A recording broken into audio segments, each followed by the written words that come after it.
बेहद दुर्भाग्यपूर्ण है। जैसे ये खबर पता चली, मैं समझता हूं कि it's a great loss. Cultural film world का एक बहुत बड़ा लॉस है। अभी तो बहुत कुछ उनको देना था, और मेरा ये भी मानना है कि कुछ तो है कि इतनी शोहरत सब कुछ के बावजूद एक सेंस ऑफ एलिनेशन इंसान को कहां से कहां ले जाता है। मैं उनके समस्त परिजनों को, उनके चाहने वालों को, जिनमें से मैं भी एक हूं, मैं श्रद्धांजलि और मैं चाहता हूं ईश्वर शक्ति दे कि इस लॉस को लोग बेयर कर पाए। ऑल पार्टी को देखते हुए बुलाई गई है और ट्रांसफर ऑर्डर्स भी हुए। सर अमित शाह ने 4 IAS ऑफिसर को हिमाचल से दिल्ली बुलाया कि वो इससे फाइट करें। कितना देखिए, मैं समझ रहा हूं कि हालात चिंताजनक हैं और उसी मद्देनजर ये मीटिंग करनी पड़ी। मैं समझता हूं कि 24 घंटे के नोटिस पे मुंबई और दिल्ली, जाहिर है कि इन दोनों शहरों पे वजन भी बहुत, पूरा का पूरा हिंदुस्तान बसता है, कैपेसिटी उतनी थी नहीं। लॉकडाउन के दौरान हमने उसको एक स्टैंड अलोन मेडिसिन मान लिया। लॉकडाउन, उसमें जो चीजें टोन अप करनी थी हेल्थ इंफ्रास्ट्रक्चर को, वो हम नहीं कर पाए। अभी भी मौका है। मैं समझता हूं इस मीटिंग के उद्देश्य की का परिलक्षण और परिणति होनी चाहिए कि हम तब्दीलियां देखें कि लोगों को बेड के लिए भटकना ना पड़े। आंकड़े बढ़ रहे हैं, उससे डरना नहीं है, आंकड़ों को डील करना है। मैं समझता हूं ये चीजें हम देखना चाहेंगे आने वाले दिनों में। केजरीवाल साहब बहुत प्रोडक्टिव, कई सारे डिसीजन लिए गए और हम सब साथ में मिलकर कोरोना से फाइट करें। देखिए, ये लड़ाई तो समग्रता में होनी है। ये लड़ाई बीजेपी, आम आदमी पार्टी, कांग्रेस या जेएमएम की लड़ाई नहीं है। ये लड़ाई देश लड़ रहा है और वही स्वभाव इस लड़ाई का होना चाहिए। बीते दिनों में कुछ छवियां हमने जो देखी अलग अलग राज्यों और केंद्र के मध्य, वो छवियां इस लड़ाई को कमजोर कर रही थी। अभी भी वक्त है। पॉलिटिक्स और पॉलिटिकल पोस्चरिंग के लिए बहुत वक्त मिलेगा।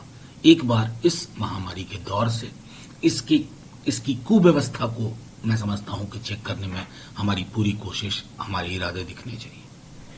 पंजाब बिट्टू जी, उन्होंने प्रधानमंत्री को एक लेटर लिखा है, उसमें अर्ज किया है कि जो बेनिफिट्स हैं गरीब कल्याण अन्न योजना के, उसको कोविड को मद्देनजर रखते हुए 6 महीने के लिए एक्सटेंड किया जाए। देखिए, ये मैं समझ रहा हूं कि ये बेहद ही समीचीन मांग है और प्रासंगिक है, क्योंकि जो हालात हैं खुद सरकार को पता है, केंद्र की सरकार को पता है, अन्य राज्यों की सरकारों को भी पता है कि किस तरह की परेशानियां हैं।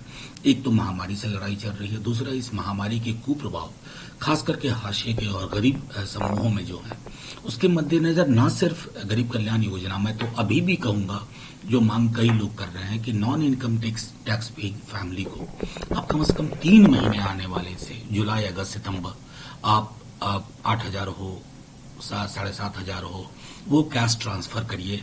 इसके 2 फायदे होंगे। एक तो जो सुषुप्त अर्थव्यवस्था है उसमें थोड़ी हलचल आएगी, एक पॉजिटिव डेवलपमेंट होगा, और पूरा का पूरा जो एक कंजम्पशन, डिमांड, सप्लाई का जो पूरा एक चेन है वो रिवाइव होगा।